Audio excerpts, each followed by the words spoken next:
سروک باره آمد طاهر الچی 128 مرداد 2015 هندال سورا آمد به سویقست که هاتو بکشتن به بلگه فیلم که تب بیرانین کشاندنا بلگه فیلم که مجار به تمامی جیانا الچیه لآمد و استنبول دست بکر مالبات هوال و دوست نوی طاهر الچی یکو تنی وکه پارێزەرێکی که دهات ناس کرن ود بیجن طاهر الچی iyi bir insan hakları. Herkes dizane ku Tahir Elçi hukuk naseki geleki baş bu.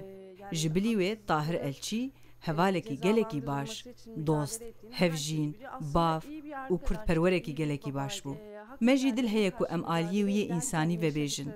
Em ê filma xwe de bêhtir ne Tahir Elçiyê li dadgehan lê, Tahir Elçiyê di nava jiyanê de bibînin. Bütün bunları göreceğiz.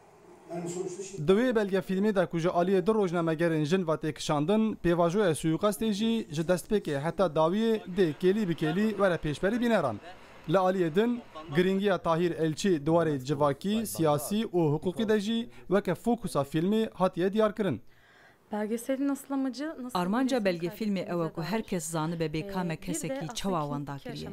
Ve belge film ji du beşan pêk were û em ê di beşekê de jiyana wî bidin û di beşa din de jî nêrîna xelqê herêmî.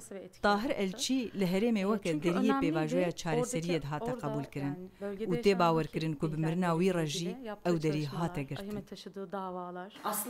زارok hevjin û gelek hevalin elçi de belge filmê de cî digirin û banga dadê dikin Çaveriye ku belge film di nava çend mehanda bê temam kirin û di roja kuştina wî de jî pêşnûmaya yekem bi rêva biçe.